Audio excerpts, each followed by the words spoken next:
Greetings, my peeps, and welcome to the All Things Basketball Podcast with your boy GD. In this episode, I'll be doing my Week 23 recap. Just another week to go, guys, but I'll give you this recap here. In it, we'll talk about the Naismith Basketball Hall of Fame class of 2025. I'll tell you about all the inductees. Also, guys, let's talk about some firings that took place in the NBA, some coaching firings. We'll talk about that. Also, Morant, he's at it again, guys. So we'll talk about that also. And then Zion, he's done for the year. We'll talk a little bit about that also. And some other things as well. Elena Delle Donne retiring. Whole lot of stuff. So let's get ready to roll. And we'll be starting shortly. So just stay tuned.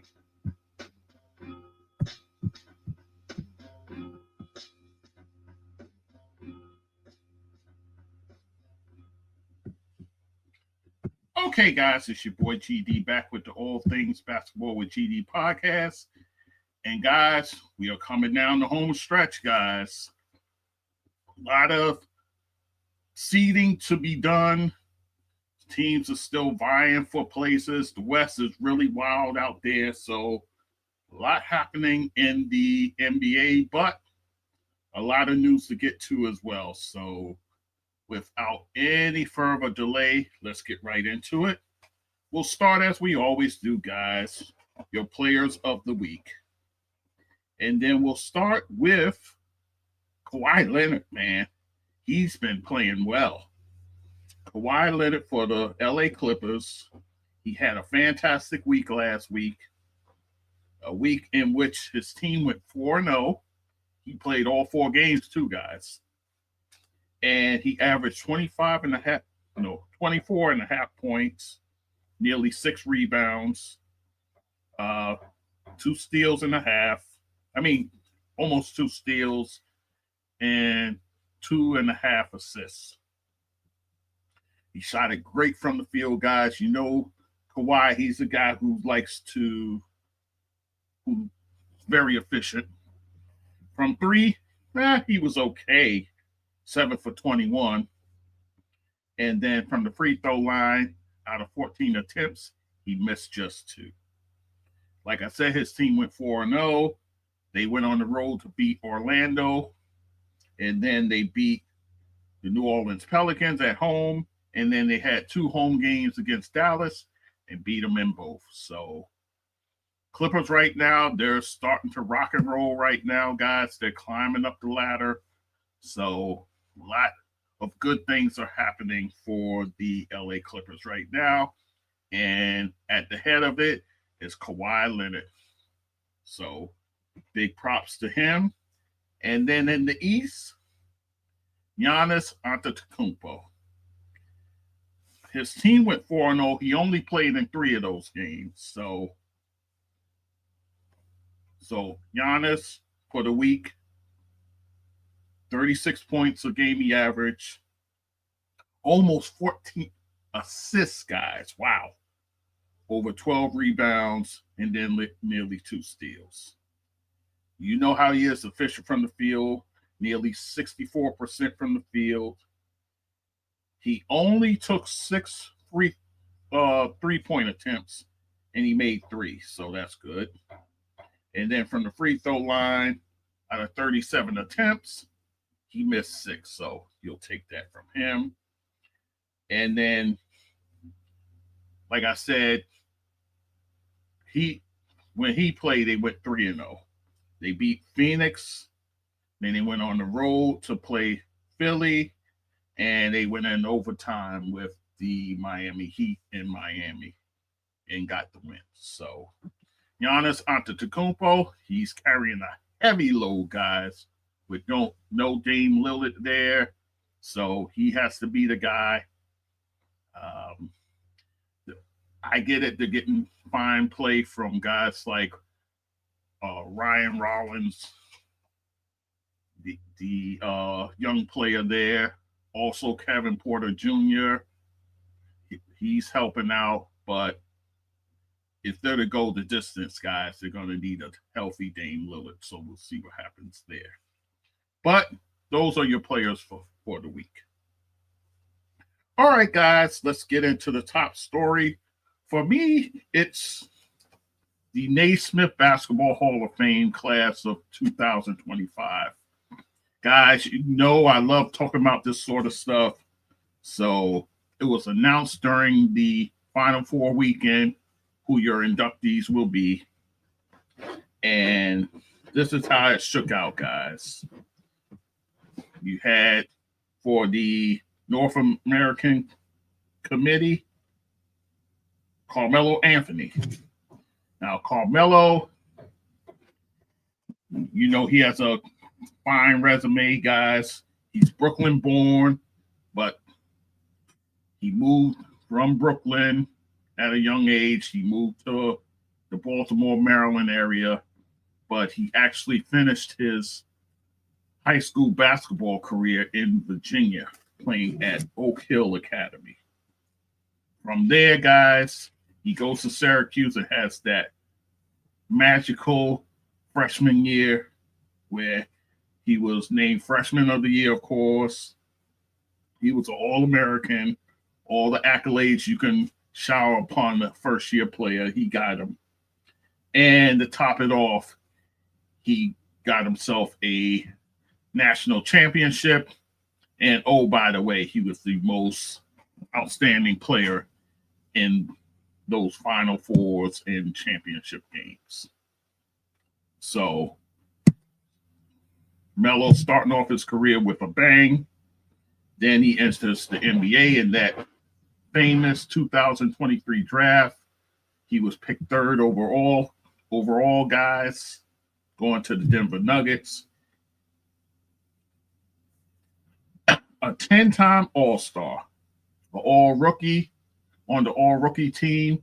He didn't win Rookie of the Year, although you could have made an argument, but it went to LeBron James. So he was a 6-time All-NBA player, 2 times on the second team, and then 4 times on the third team. He's a scoring champ. He did that in 2013. Also, guys, he's the 9th player to reach 28,000 career points. In fact, when he finished his career, he was 8th on the scoring list, guys. He made it onto the 75th anniversary team for the NBA. He was a 3-time gold medalist, guys, including the 2008 Redeem team. I'll talk about them in a few. He also got Olympic bronze medal, which was the year prior to the Redeem team, the Olympic prior to 2004. He also got a gold medal in the American Cup, and he got bronze in the World Championship Cup. So Carmelo Anthony, well decorated, well deserved, a Hall of Famer. Now you get the likes of guys like Rob Parker, who says if you took away Carmelo's college career and what he did nationally, is he a NBA Hall of Famer? Ridiculous question. And because on the Odd Couple, him and Kelvin was talking about Adam Silver should have a separate NBA Basketball Hall of Fame, which is ridiculous. They're not doing that, so forget about it. But Carmelo Anthony, even without those accolades, he ends up 8th on the scoring list. How can you not keep him off there? They say, oh, he didn't go far in the playoffs and this and that. I give you 2 examples. Tracy McGrady, who got in first ballot.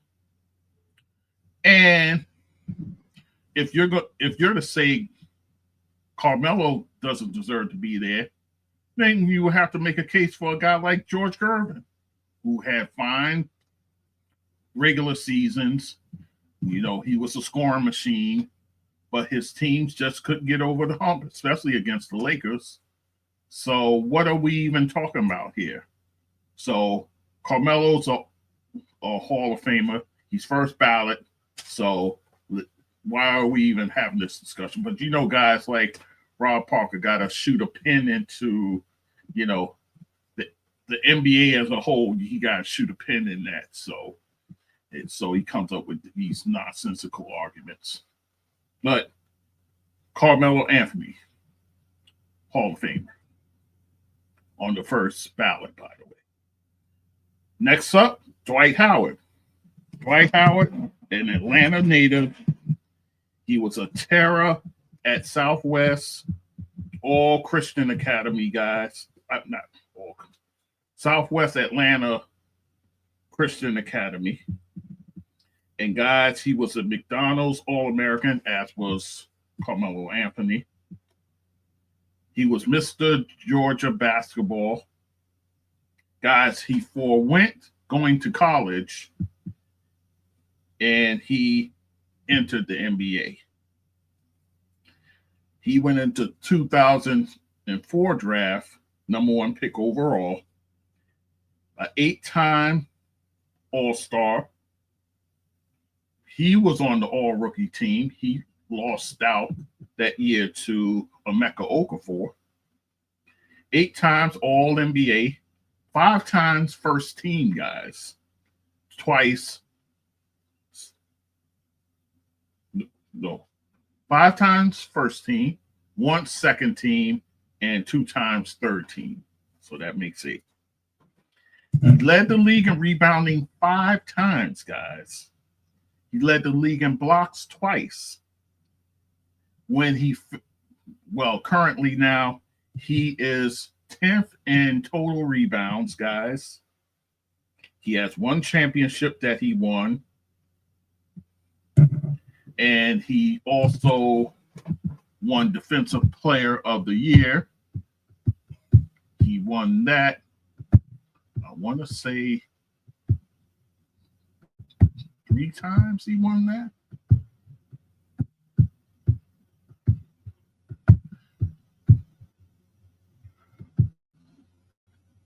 Yes, he won it 3 times.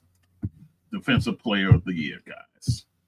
That's the kind of resume that Dwight Howard has. He has the 1 championship he won with the Lakers, 2020. And then, guys, he also won Olympic gold as well. Actually, he was part of that Redeem team, 2008. So he has a gold medal. He also has a bronze medal in the FIBA World Championships in 2006. And then in 2007, he won gold in the FIBA Americas Championship. Also, guys, he went overseas in 2022 to play in Taiwan.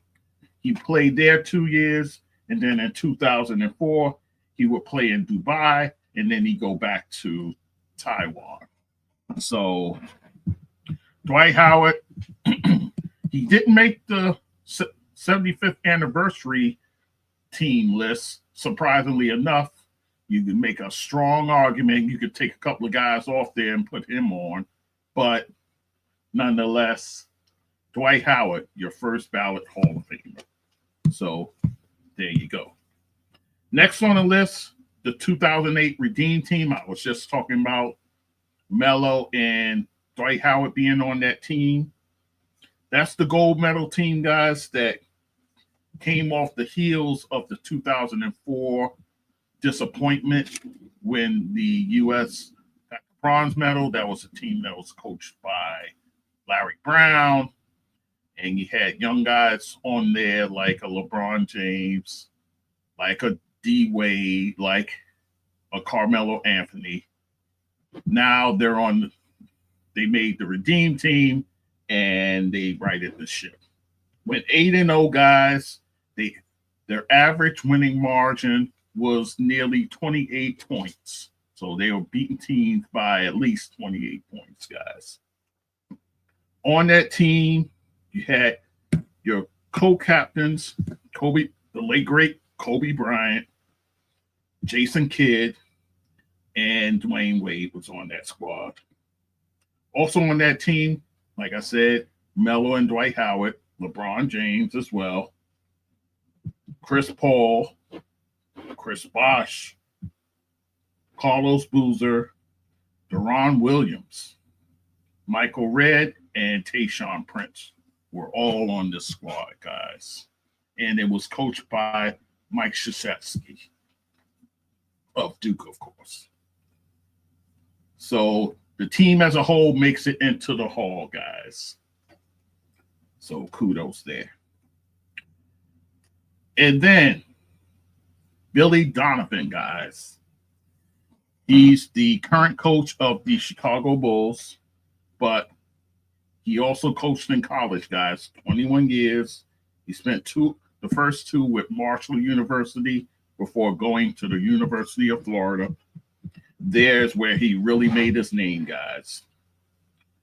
Over 500 wins, in fact, 502 wins against 206 losses, giving him a win percentage of almost 71%, guys. That's fantastic. 7 times conference champion, 4 times SEC tournament champion. His teams made the NCAA tournament 14 times. 4 times his teams got into the Final Four, and he won the 2 championships in 2006 and 2007. Guys, he was named Southern Conference Coach of the Year. 3 times he was named SEC Coach of the Year. He is in the College Basketball Hall of Fame as of 2016.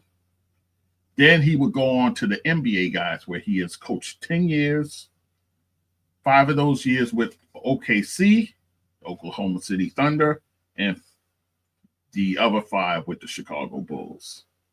He has 435 wins against 362 losses, giving them win percentage somewhere in between 54.5%. And guys, he's 65 wins away from having 500 wins in the NBA, thus making him one of few coaches with 500 wins in college and 500 wins in the NBA. That's rarefied air, guys. And, oh, by the way, he was also named the NBCA Coach of the Year in 2019, the 2019-20 season. That's why he was in the NBA. So there you go with that. So Billy Donovan, Long Island native, coming out of Rockville Center, and a graduate of Providence University. He makes the Hall of Fame, guys. And then Danny Crawford. He was a 32-year vet in the NBA, refereeing games. He's done over 2,000 regular season games, 300 playoff games, and 30 finals, guys. That's the kind of longevity that Danny Crawford has had. And Danny Crawford makes it into the Naismith Basketball Hall of Fame. Now for the women, in what many are calling the best women's class going into the Hall of Fame ever. Starting off with Sue Bird, Long Island native, coming out of Syosset. That's out there in way out there in Long Island, guys, in Suffolk County. And Sue Bird, she would go on to play at Syosset High School, and then she would transfer to Christ the King High School. Same college, same high school as Shamika Holdsclaw. She would go on to the University of Connecticut for her collegiate career. And guys, she did much damage there. Guys, she was College Player of the Year in 2002. Her college team won the NCAA championship twice in 2000 and 2002. Also, guys, she too was a All-American, a WBCA All-American in 1999. And then, guys, she would go on to the WNBA, where she had a 19-year playing career, 21 overall, but 2 of those seasons she had a knee injury back in 2013 and then in 2019. Many call her the greatest point guard of all time as far as women go.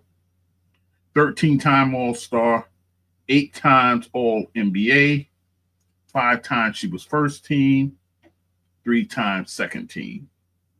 She led the league in assists 3 times, 3 times Sportsmanship Award. She got that. She's a 4-time champion, guys. Oh, by the way, she was drafted number 1 overall in 2002. She's on the 10th anniversary, 15th anniversary, 20th anniversary, and 25th anniversary WNBA teams. She won a Commissioner's Cup in 2021.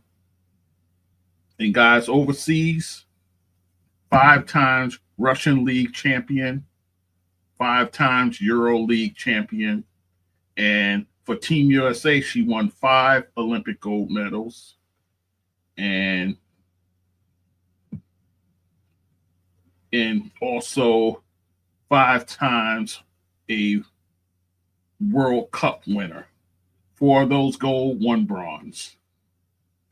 And only one other player has more gold medals than Sue Bird, and that's Diana Taurasi with her 6 that she just recently got.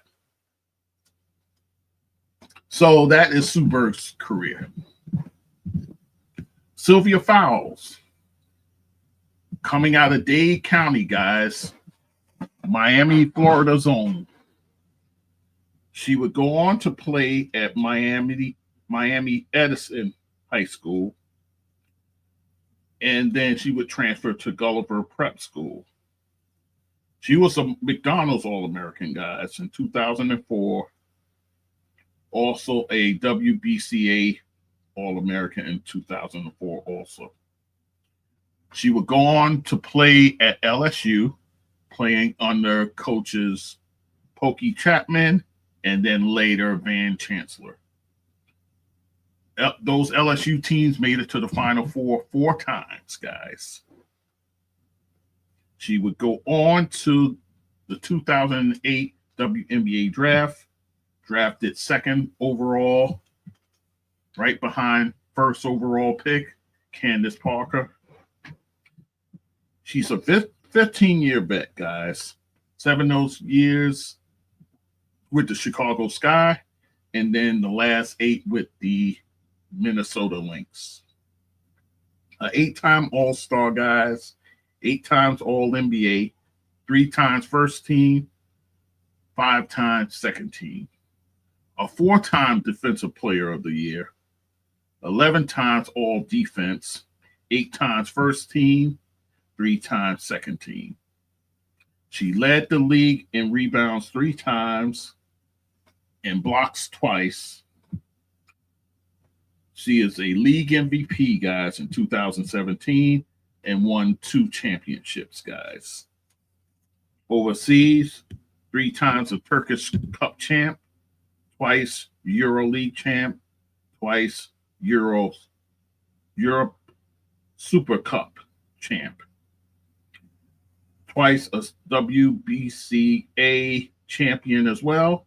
She's won 4 Olympic gold medals, guys, and 1 gold medal in the World Championship. So she is basically the equivalent of a Dwight Howard for the NBA. That's what Sylvia Fowles have brought to the WNBA. So she's your second candidate for the women. And then third, someone I've highlighted, guys, Maya Moore. I've given you, actually, I did a whole episode on Maya Moore, but I'll just give you her accolades right quick. Out of Jefferson City, Missouri, and she ends up, her and her family moving to Georgia, where she would play at Collins Hill High School, and that's in Sewanee, Georgia. She was a McDonald's All-American, guys. At her high school, guys, the overall record, 125-3, guys. She's just a winner everywhere she goes. She goes to the University of UConn, playing for the likes of Gino Auriemma, 2-time champion, and twice the most outstanding player in those tournaments, 2009 and 2010. She's 2-time College Player of the Year, Freshman of the Year also. She would go on to the WNBA 2011. She was the number 1 overall pick with the Minnesota Lynx. She would spend 8 years in the W, guys, and what a resume she put together. 6 times an All-Star, guys.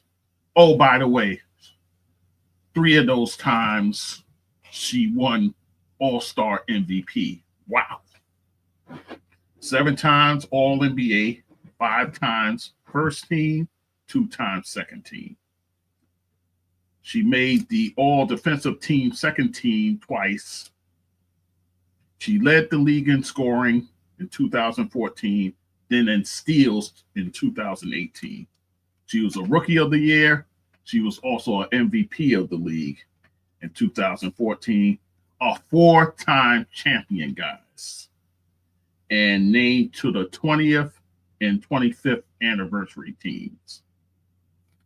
Oh, by the way, overseas, 2 times European League champion, and also in another league, she won the championship there.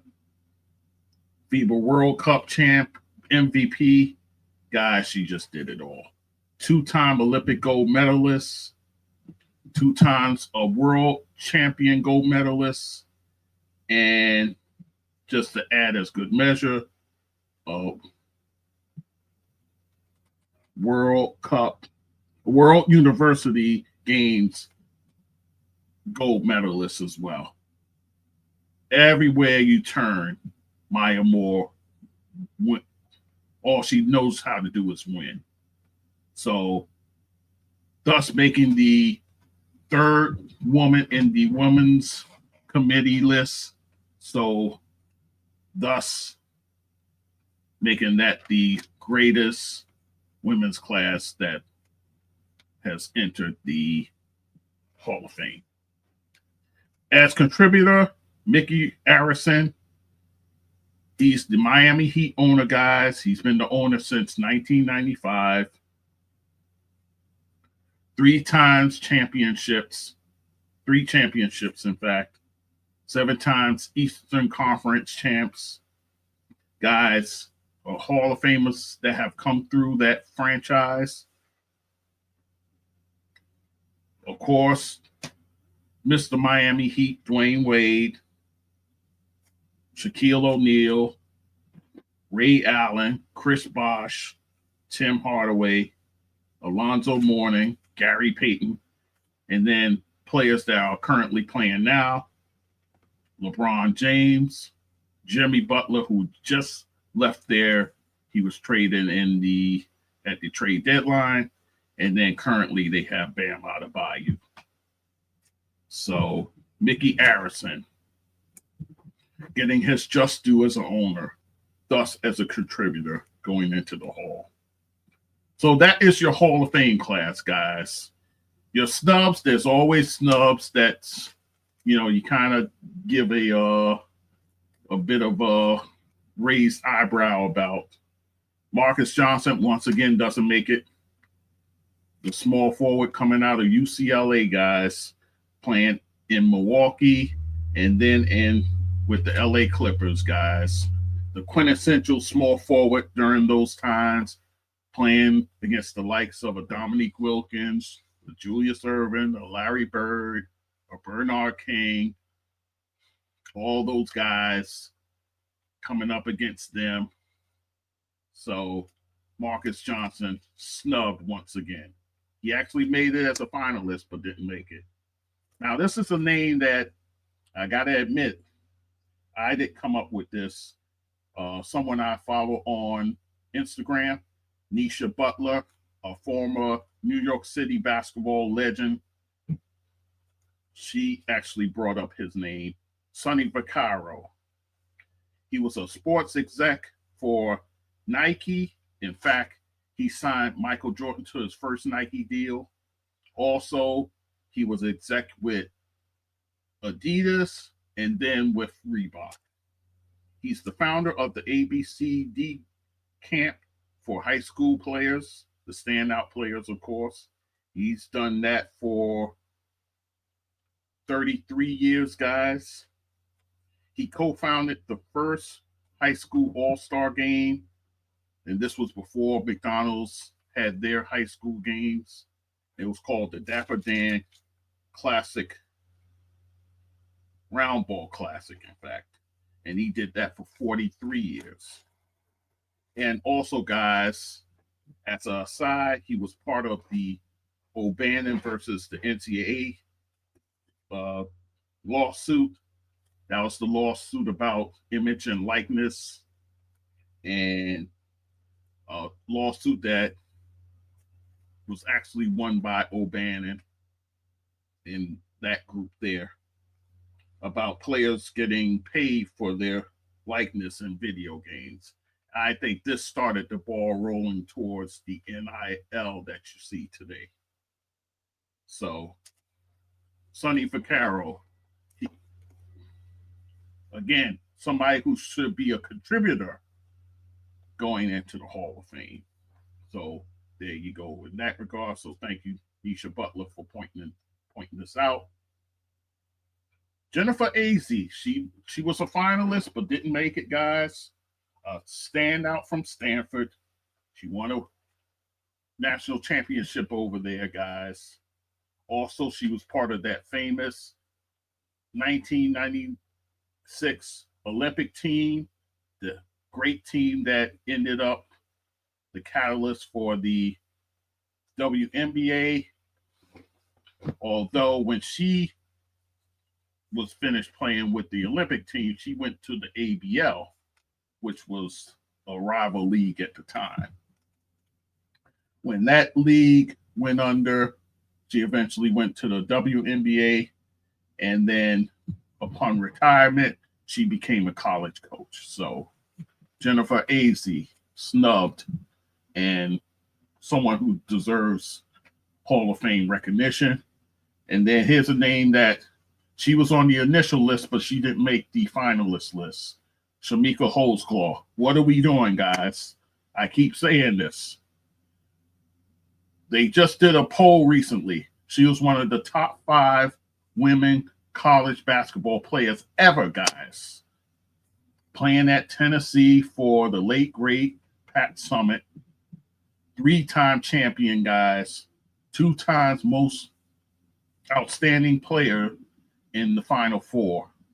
2 times College Player of the Year, Freshman of the Year, and just an awesome player. Also, she spent 11 years in the W. She was drafted by Washington.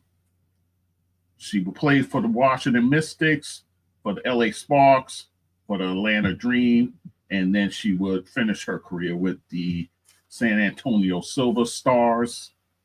She was a 6-time All-Star, 3 times All NBA second team. She led the league in rebounding twice and scoring once, and she was the Rookie of the Year. So, guys, again, huge snub in my eyes. Chamique Holdsclaw should be in the Naismith Basketball Hall of Fame. Full stop. Oh, by the way, she did get a gold medal as well, guys. So, what are we even doing here? So, with that said, all right, that's it for the Hall of Fame portion of this show. So let us continue, guys. Ja Morant. He was fined $75,000, guys, for making an inappropriate gesture on the court. And he did it twice, guys. And guys, he was previously warned that that what he was doing could be seen in a negative light. Now, as a reminder, guys, remember, Ja Morant was suspended not once, but twice concerning what? Guns, guys. Guns. Flashing a gun on IG, and then he would do it again. So, and then here's the thing, guys. He did it on April 1st against the Golden State Warriors in a game where Steph went absolutely nuclear, where he scored 52 points, dropping 12 threes in that game. Good gracious. So he did it in that game, and then he would go on to do it on April 3rd. And he actually hit the game-winning basket in that game, where he would do the thing again. So, a lot of people are railing against him. I was one rooting for the kid. I thought he would learn his lesson from all of this. I mean, is it real guns he's messing around with? No, but you kind of want to stay away from any reference towards guns, even if it's like with your finger. But he's not doing that, guys. So even with the warning, he still did it.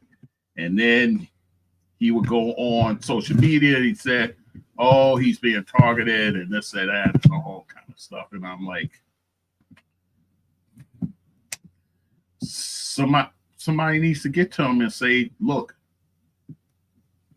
I understand, other guys are going to do it as well, and maybe they'll get maybe a $25,000 fine.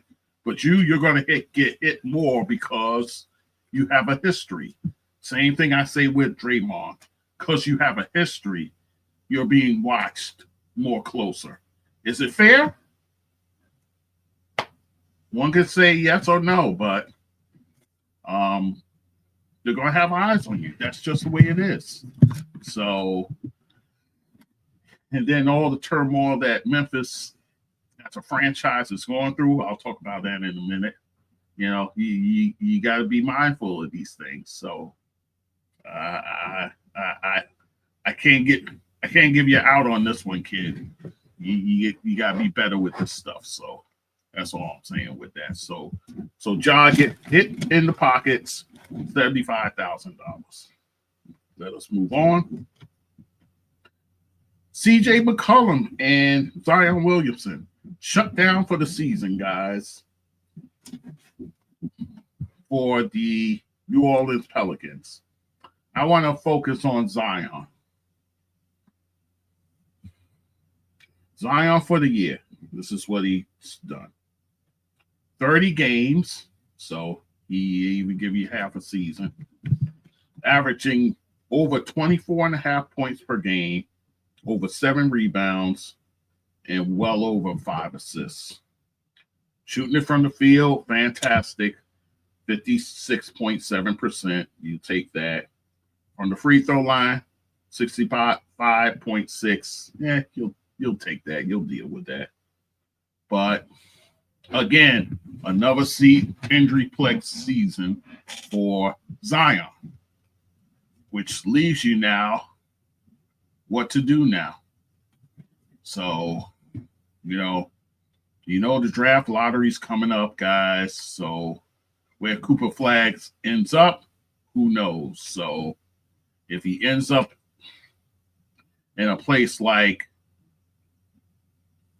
New Orleans, does the franchise move on from Zion Williamson to make room for a Cooper Flag? Maybe.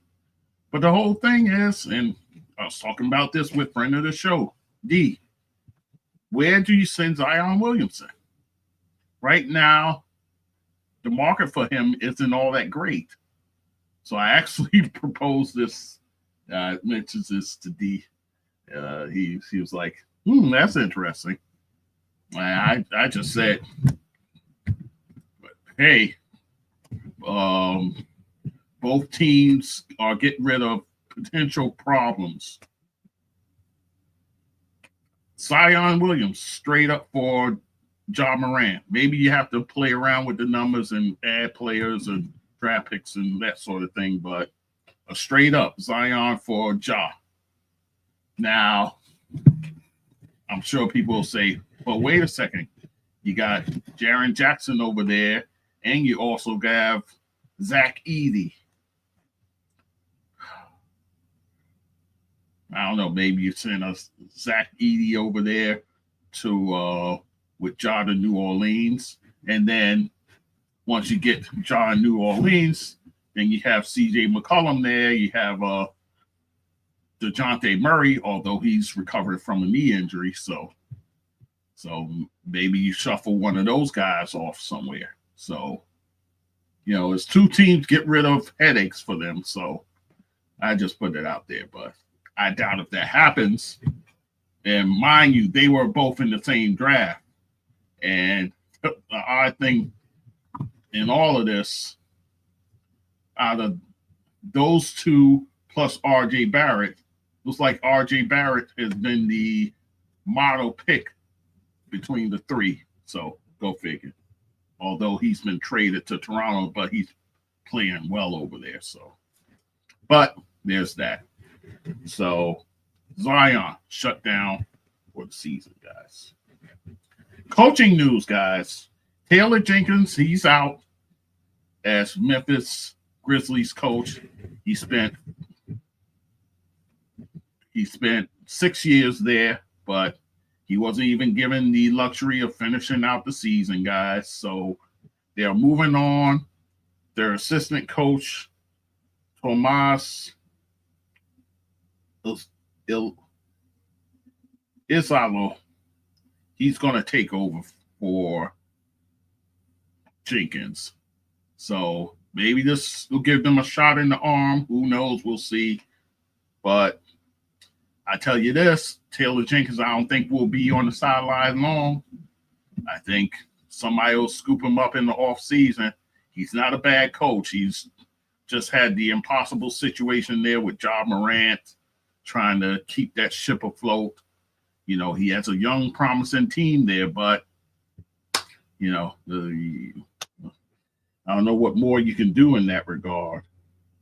And the GM, Zach Kleiman, he takes sole responsibility for this, for making this move. He says in the best interest of the franchise.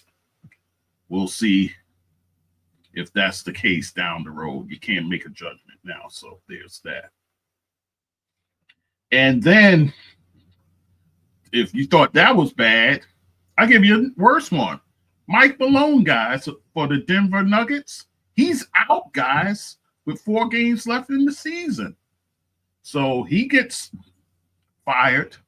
And not only him, also the GM, Calvin Booth. Both guys fired. There was a lot of room, a lot being said about them bickering and going back and forth. The GM telling them how to play his players, what players should play, what players should not play, rather. And Mike Malone, he's old school. He's come from a coaching family. His father, Brendan Malone, the late, great Brendan Malone. So he's old school in his way of coaching. So, and then it was said that he was favoring the Joker and Jamal Murray more than the other players. So players were whining about that. Then also the GM wanted one of the younger players to play more minutes than Russell Westbrook. But Mike Malone is like, I'm trying to win games here. I can't be, putting these guys in that are wet behind the ears. I got to put the guy I know I can depend on. So it was a clash between the two. And then the front office said, you know what? Well, up above, ownership said, you know what? Both got to go. And to do it with 4 games left is unthinkable. So we'll see what happens, guys. They're in a fight right now with 3 other teams who have the same record. So we'll see what happens. But this is a crushing blow. And I'm just on the outside looking in, seeing how will the Joker respond to this? And is he happy with all of this? I heard Magdal Russo say, oh, they don't sign off on this unless they get the Joker's blessing. I'm like, really? I don't know if I say that. Because, as they were saying, Mike Malone favors Joker and Jamal Murray. So why would he sign off on that with a coach that favors him? That doesn't make sense to me. So there's that. And then David Adelman will be taking over. He's the assistant coach. He'll take over it in Mike Malone's place. So right now,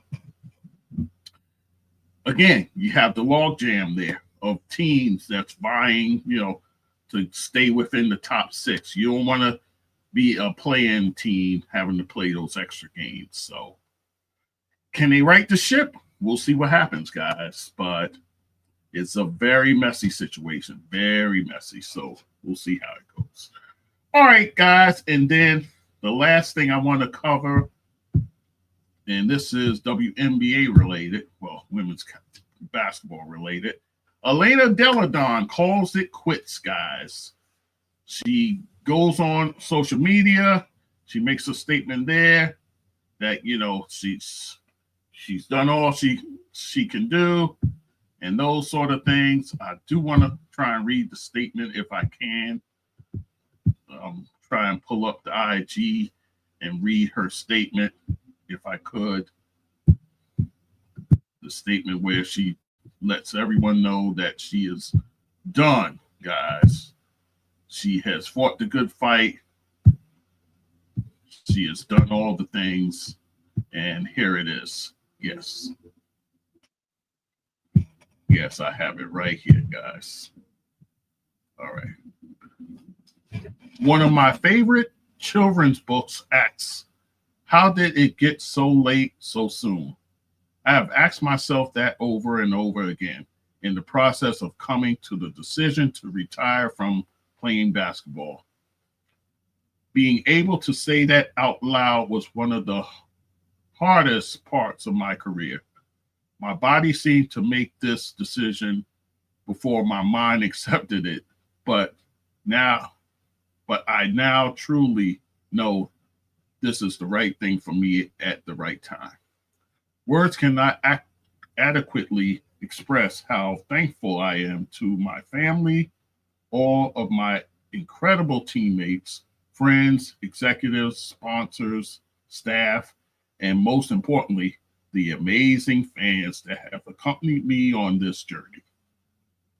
This game has been my life, and I am grateful for the memories and how much it's given me. It feels good to close this chapter knowing I gave it my all, and I can't wait for what's next. That is from Elena Delle Donne, guys. And what a career she's had coming out of the University of Delaware, a fantastic player, guys. One of my favorite players to watch. I mean, she was, the phrase that goes around lately, she was a bucket, guys. And that she was. Coming into the league in 2013. In fact, she was the second pick overall in that draft. Going above her was Brittany Griner. Also in that draft was Skylar Diggins-Smith. So you had the big three at the top of that draft there. And Elena Delle Donne. Boy, did she deliver, guys. A 2-time MVP, guys, of the league. 7 times an All-Star. She won a world championship in 2019. A scoring champ as well. Rookie of the year. Also, guys, she was 5 times All-NBA, guys. She makes the 25th anniversary team as well, guys. That she does. And as far as the All-NBA, I want to see the breakdown here. And 4 times first team, once second team. That's how good she was, guys. Again, an absolute bucket. And she was drafted by the Chicago Sky. She played for the Chicago Sky for 4 seasons. And then she would go on to the Washington Mystics. She played 6 seasons there. She sat out the bubble season, 2020. But that year prior is when she won MVP and her team won the championship. So, and guys, last season she sat out. She wanted to contemplate as far as her going on, continuing playing. She was going through so much in her body as far as injuries goes, but she decides, you know what? I'm hanging it up, guys. So she moves on, and she is done in that regard. So we salute Elena Delle Donne. In the next 5 years, we'll be talking about her entering the Hall of Fame. I think she's a first ballot Hall of Famer. I think there's no doubt about it. What she was able to do in a short period of time. 10 seasons, guys. And she put up fantastic numbers, guys. So you definitely like that. So with that said, guys, that is it for this show. I thank you for listening as always. All Things Basketball with GD is allthingsbasketballwithgd.com is the website. There you find my episodes, my shorts. Guys, I'm on all the platforms, YouTube, all the things. As far as donate, I keep it in the scroll, guys. And I'll also have a page on my website, my donate page. 3 ways to do it on the website. PayPal, Buy Me a Coffee, Spotify are the 3 ways. CashApp, $GD.ThatSportsDude. Again, $GD.ThatSportsDude is the Cash App. I'm on all the podcast platforms. You can find me there, guys. Social media, TikTok, while it's still running. IG, Blue Sky. And that's it for the moment. I mean, Facebook here and there, but you know how it goes. All right, guys. Thank you for listening as always. Coming down the pike, we'll finish the season out as far as the regular season goes. We'll talk about playoffs, all the stuff. WNBA draft coming up as well. So I'm going to have that coverage as well. So thank you for listening as always, guys. We'll talk soon. Take care.